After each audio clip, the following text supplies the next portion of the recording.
इस कहानी में हमें दिखाया जाता है कि एक जहरीला वायरस फैलने की वजह से पूरी दुनिया के सभी इंसान ज़ॉम्बी में बदल चुके हैं। लेकिन ये कोई आम ज़ॉम्बी नहीं, बल्कि ये इतने तेज हैं कि दौड़ते हुए हवाई जहाज को भी पकड़ सकते हैं। कुछ तो इतने चालाक हैं कि इंसानों से भी हटकर सोच सकते हैं, और कुछ ज़ॉम्बी कई किलोमीटर दूर से अपने टारगेट को सिर्फ सूंघकर ढूंढ सकते हैं। लेकिन इस खतरे से घिरी हुई दुनिया में अब सिर्फ 2 ही इंसान जिंदा बचे हैं। क्या ये दोनों सरवाइव कर पाएंगे? जानते हैं आज की इस वीडियो में। कहानी की शुरुआत में हम एक लड़के को देखते हैं जो अपने कमरे में बैठकर टीवी पर कार्टून देख रहा होता है कि तभी अचानक टीवी का सिग्नल चला जाता है और स्क्रीन पर एक इमरजेंसी रिपोर्ट आने लगती है। ये खबर उस लड़के की मुस्कुराहट छीन लेती है, क्योंकि कुछ खबरें सुनाई देने से पहले ही दिल को महसूस हो जाती हैं। टीवी में बताया जाता है कि दुनिया भर में एक बेहद जहरीला और अज्ञात वायरस तेजी से फैल रहा है, जिससे इन्फेक्टेड लोग कुछ ही मिनटों के अंदर भयानक और हिंसक ज़ॉम्बी जैसे बन जाते हैं। ये वायरस इतनी तेजी से फैलता है कि पूरी दुनिया इसकी चपेट में आ चुकी है। टीवी में बताया जाता है कि जो भी ये खबर सुन रहा है वो जल्दी से खुद के लिए कोई सुरक्षित जगह देख ले। लड़का ये सब देख ही रहा होता है कि अचानक ऊपर के कमरे से एक अजीब और भारी आवाज आती है। वो आवाज सुनकर लड़के के गले में सांसें अटक जाती है, दिल की धड़कन एक पल के लिए रुक जाती है। लड़का धीरे धीरे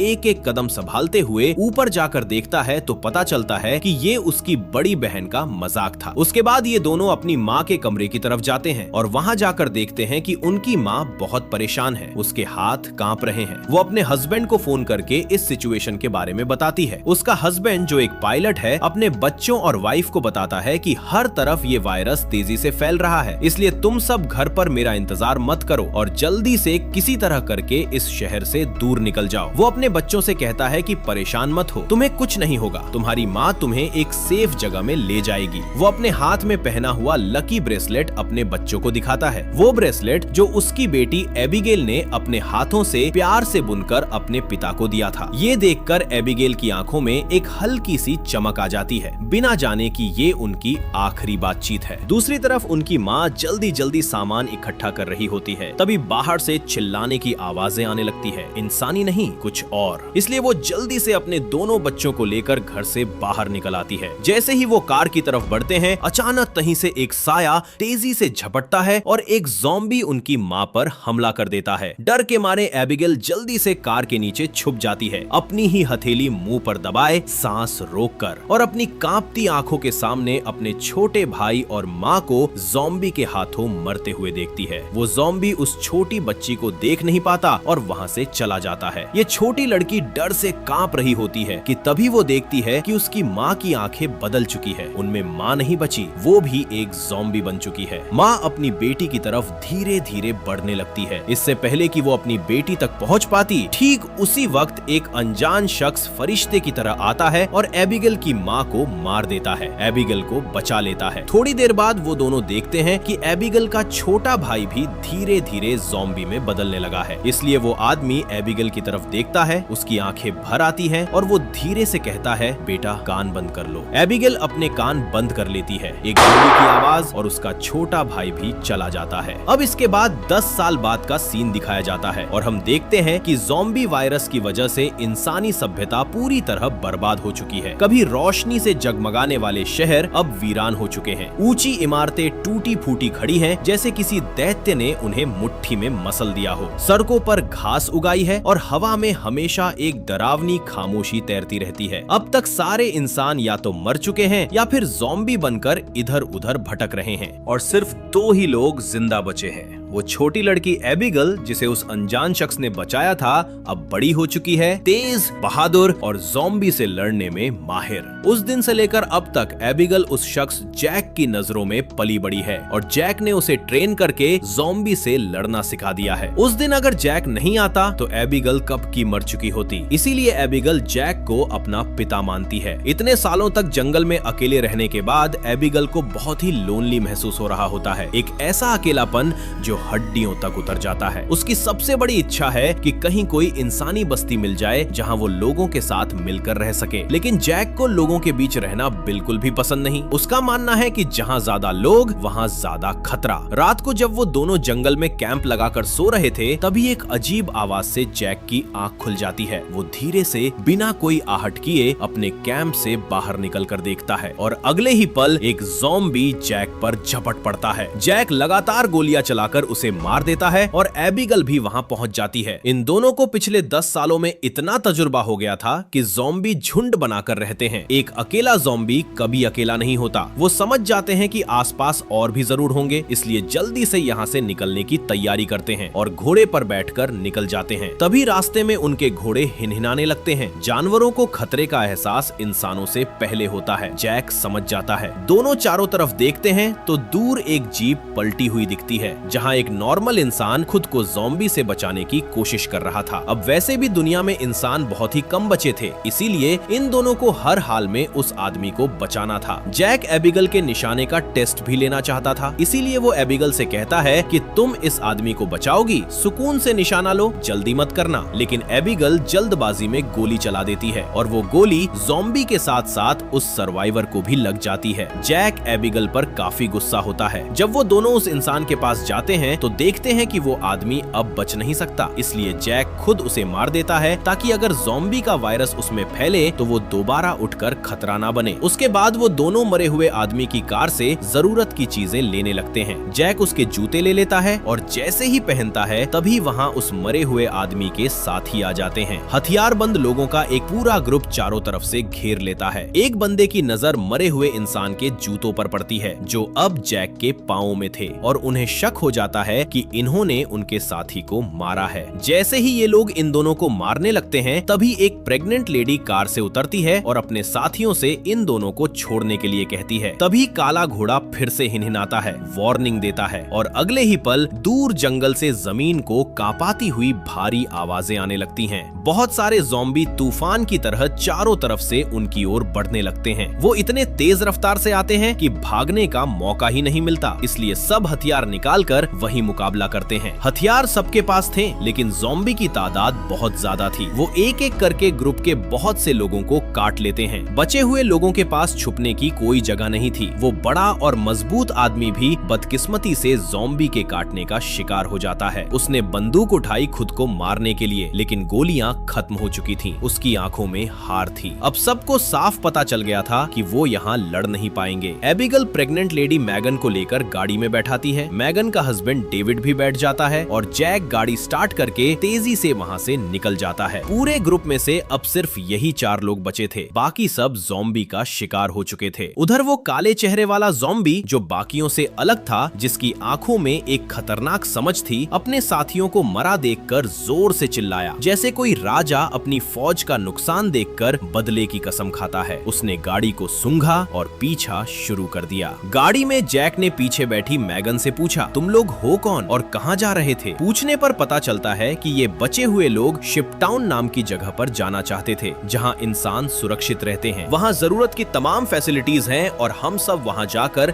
एक नॉर्मल जिंदगी गुजारना चाहते थे। ये सुनकर एबिगल बहुत खुश होती है, क्योंकि यही तो वो जगह है जहाँ वो हमेशा से जाना चाहती थी। जिस पर जैक ने कहा कि यहाँ पर कोई भी ऐसी कॉलोनी वगैरह नहीं है। मैं पिछले 10 सालों से यहाँ वहाँ भटक रहा हूँ, मुझे तो कोई ऐसी कॉलोनी नहीं दिखाई दी। तभी अचानक बीच रास्ते में उनकी गाड़ी खराब हो जाती है। इस दौरान प्रेग्नेंट लेडी का हस्बैंड बाहर निकलता है, जिसका नाम डेविड है। वो उनसे कहता है कि मैं एक मैकेनिक हूँ और मैं इसे ठीक कर सकता हूँ, लेकिन औजार ना होने की वजह से गाड़ी ठीक नहीं हो पाती। इसीलिए ये लोग गाड़ी को यहीं पर छोड़कर पैदल सफर करने लगते हैं। कई किलोमीटर सफर करने के बाद वो लोग एक वीरान सोसाइटी में पहुंच जाते हैं। यहाँ ऊंची इमारतें अभी भी खड़ी हैं, लेकिन हर तरफ मौत की शांति छाई हुई है। ये लोग सबसे पहले इस जगह की अच्छी तरह से जांच भी करते हैं। जब उन्हें कोई खतरा महसूस नहीं होता तो ये लोग रात यहाँ गुजारने का फैसला करते हैं। रात को वो लोग आग जलाकर खाना पकाते हैं। एबिगल शिपटाउन नाम के उस जगह पर जाने के लिए बहुत बेताब थी। वो उस प्रेग्नेंट औरत से उस जगह के बारे में बातचीत करने लगती है। प्रेग्नेंट औरत उसे बताती है कि हमारा पहले से उस शिपटाउन में रहने वाले लोगों के साथ रेडियो पर कांटेक्ट हो चुका है। वो एक बहुत खूबसूरत जगह है जहां हम आजादी से रह सकते हैं। ये सुनकर एबिगल की आंखों में एक सपना जगता है। दूसरी तरफ जैक बाहर चारों ओर जाल बिछा देता है ताकि अगर वो सो भी जाएं तो खतरा पास होने पर फौरन पता चले। जैक अंदर आकर एक मैप निकालता है और सबको समझाता है कि वो मैगन और डेविड को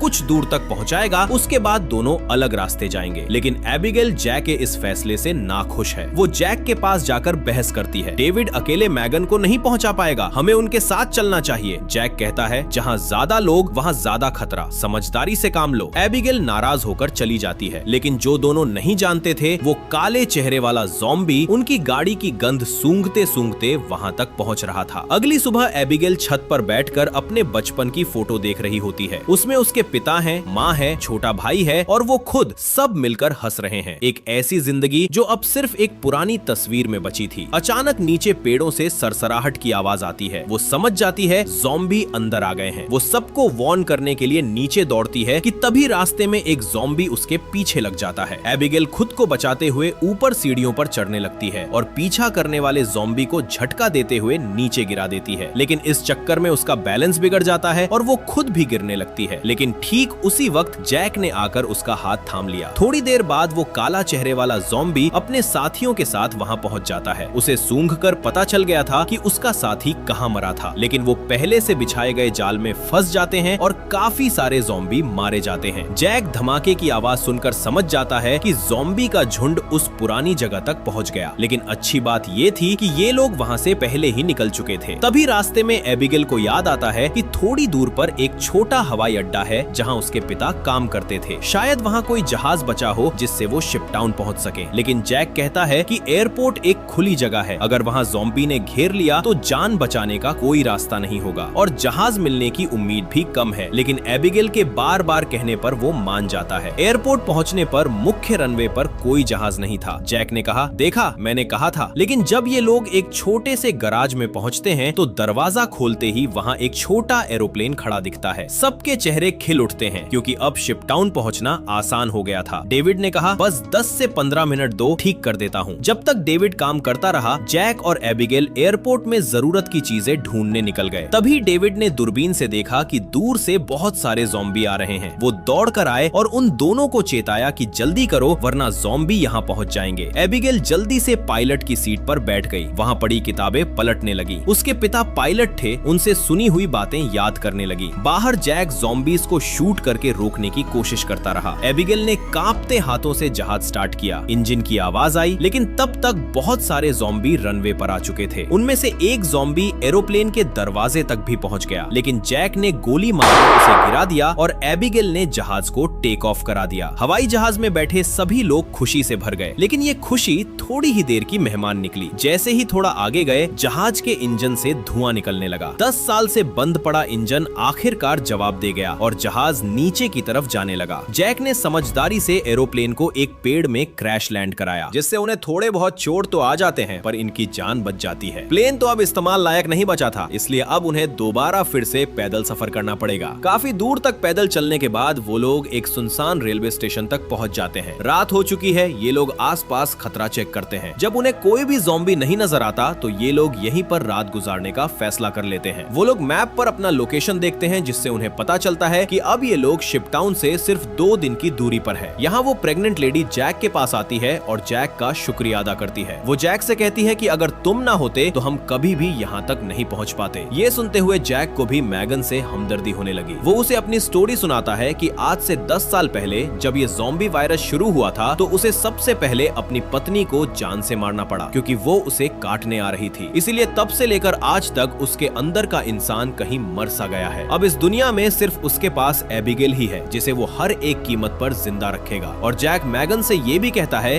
कि अब उसका इरादा बदल चुका है। मैं अब सबसे पहले तुम्हें शिपटाउन तक पहुंचाऊंगा, जिसे सुनकर मैगन बहुत खुश हो जाती है। लेकिन उसी रात एक कोने में डेविड अकेला बैठा था। उसने धीरे से अपनी शर्ट उठाई। उसके पैर पर काटने का एक निशान था। वायरस धीरे धीरे फैल रहा था। घाव छोटा था इसलिए धीमा। उसने गन उठाई, अपने सिर पर रखी, फिर रुक गया, आंखें बंद की। नहीं, पहले मैगन को पहुंचाऊंगा। अगली सुबह चारों फिर चले। जैक की नजर डेविड पर पड़ी। चाल थोड़ी अजीब, आंखें थोड़ी सुर्ख। जैक समझ गया। उसने डेविड को अलग ले जाकर उसकी शर्ट उठाई। काटने का निशान साफ था। जैक ने कहा, बताओ, खुद मरोगे या मैं? डेविड ने जैक की आंखों में देखा। मैं किसी को नुकसान नहीं पहुंचाऊंगा और जब वक्त आएगा मैं खुद जाऊंगा। जैक ने उसे जाने दिया। चलते चलते रात हो गई। आगे एक घर दिखा, रोशनी थी। जैक बंदूक ताने आगे बढ़ा। तभी स्पीकर से आवाज आई, हथियार नीचे रखो वरना गोलियों से छलनी कर दिए जाओगे। एबिगेल आगे बढ़ी और कहा, हम दुश्मन नहीं,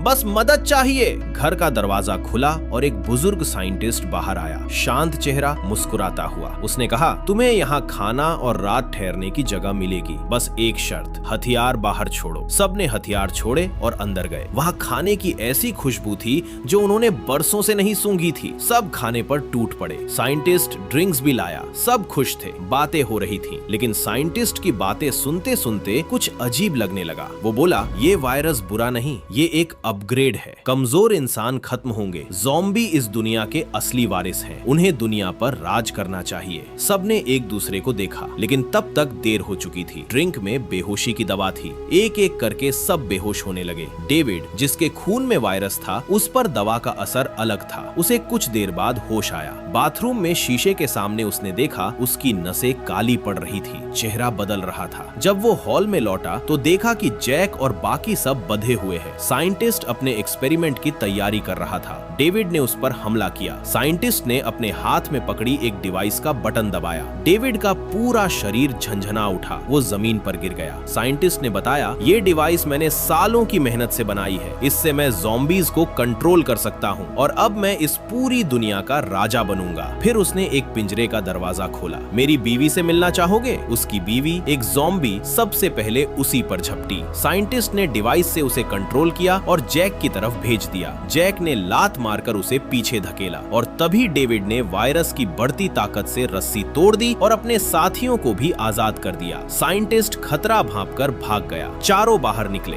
बाहर साइंटिस्ट की गाड़ी खड़ी थी। सब बैठे और निकल गए, लेकिन साइंटिस्ट ने अपनी डिवाइस के जरिए ज़ॉम्बी के झुंड को उनके पीछे प्लेस लगा दिया। जैक ने रफ्तार बढ़ाई और ज़ॉम्बीज पीछे छूट गए, लेकिन आगे का रास्ता बंद था। अब पैदल। थोड़ा आगे बढ़ते ही ज़ॉम्बी फिर नजदीक आ गए। डेविड रुक गया। मैगन ने उसका हाथ पकड़ा। नहीं, मैं तुम्हें नहीं छोड़ूंगी। डेविड की आंखें भर आईं। मैगन, हमारे बच्चे के लिए तुम्हें जिंदा रहना होगा। ये मैं अपने आने वाले बच्चे के लिए कर रहा हूँ। उसने उसका हाथ छोड़ा और पीछे मुड़ गया। अकेले ज़ॉम्बीज से लड़ता रहा। मिनटों तक उन्हें रोके रखा, जब तक बाकी सब काफी दूर ना निकल गए और फिर एक ज़ॉम्बी ने उसे पकड़ लिया। मैगन की चीख निकली। जैक ने उसे गोद में उठाया और आगे बढ़ता रहा और आखिरकार वो जगह दिखी। पानी के बीच में जहाजों से बनी एक बस्ती, शिप टाउन। एबिगेल जोर से चिल्लाई, हम यहाँ हैं, मदद करो। टावर पर बैठे पहरेदारों ने उन्हें देखा और स्नाइपर से ज़ॉम्बीज को साफ करते हुए उन्हें कवर दिया। एक बोट आई। तीनों उसमें बैठे और शिप टाउन के अंदर पहुंच गए। काले चेहरे वाला ज़ॉम्बी किनारे पर खड़ा रहा। पानी उसे रोक रहा था। शिप टाउन के अंदर रोशनी थी, लोग थे, जिंदगी थी। मैगन को तुरंत हॉस्पिटल ले जाया गया। अगली सुबह जैक एबिगेल के पास आया। हमें यहाँ से जाना चाहिए। लेकिन एबिगेल ने पहली बार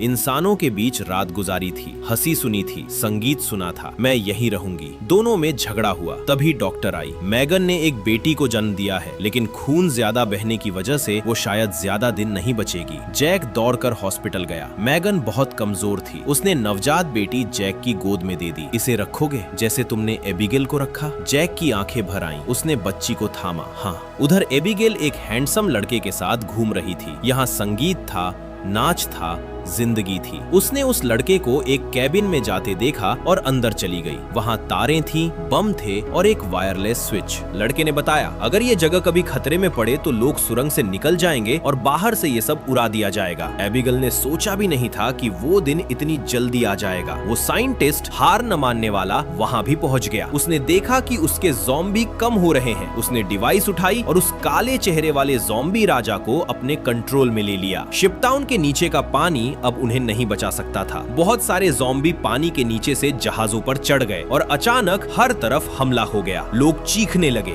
जैक एबिगेल को ढूंढने निकला। ज़ॉम्बीज को मारता हुआ आगे बढ़ा और उसे ढूंढ लिया। तभी साइंटिस्ट सामने आया। उसने एबिगेल को मुक्का मारा। वो गिर गई। जैक गुस्से में दौड़ा, लेकिन एक ज़ॉम्बी ने उसे धक्का दे दिया और वो एक टैंक में गिर गया। साइंटिस्ट भी वहां उतरा और जैक पर हमला करने लगा। जैक को एक पल में समझ आ गया, साइंटिस्ट से लड़ना बेकार है। असली खतरा वो डिवाइस है। उसने साइंटिस्ट के हाथ से डिवाइस पकड़ी और दीवार से दे मारी। डिवाइस टूट गई। ज़ॉम्बीज पर से कंट्रोल हट गया और वो बूढ़ा साइंटिस्ट जिसने ज़ॉम्बीज को हथियार बनाने की कोशिश की थी उन्हीं का शिकार बन गया। बचे हुए लोग सुरंग से निकलने लगे। वो हैंडसम लड़का बटन के पास पहुंचा, लेकिन एबिगल अभी शिप पर थी, इसलिए उसने बटन नहीं दबाया। जैक और एबिगल भाग रहे थे और पीछे से वो काला ज़ॉम्बी राजा आ गया। उसने एबिगल को पकड़ लिया। जैक ने लकड़ी से उसके सिर पर वार किया और वो पीछे गिरा। उसी पल एबिगल की नजर उस ज़ॉम्बी राजा की कलाई पर पड़ी। एक ब्रेसलेट, वही ब्रेसलेट जो उसने बचपन में अपने हाथों से प्यार से अपने पिता के लिए बनाया था। दुनिया जैसे थम गई। उसके पिता, उसके अपने पिता 10 साल से वो काले चेहरे वाले ज़ॉम्बी राजा थे और अब वो जैक को मार रहे थे। एबिगल के हाथ कांपे, आंसू आए, लेकिन सामने खड़ा वो इंसान नहीं रहा था और अगर उसने गोली नहीं मारी तो जैक और बाकी सब मर जाते। एबिगल ने जमीन से बंदूक उठाई, आंखें बंद की और गोली चला दी। ज़ॉम्बी राजा गिर गया। उस किनारे पर जैक, एबिगल और मैगन की नवजात बेटी, तीनों। आसमान में धुआं था, लेकिन दूर समुद्र में एक वीरान द्वीप दिख रहा था, हरा, शांत, सुरक्षित। जैक ने उसकी तरफ देखा, एबिगल ने भी। जैक ने मैगन की बेटी को थोड़ा और कसकर थामा और वो चल पड़े, एक नई इंसानी बस्ती की तरफ, एक नई जिंदगी की तरफ। अगर वीडियो अच्छी लगी हो तो हमारे चैनल को सब्सक्राइब और वीडियो को लाइक जरूर करें और कमेंट में बताएं अगर आप उस दुनिया में होते तो क्या करते।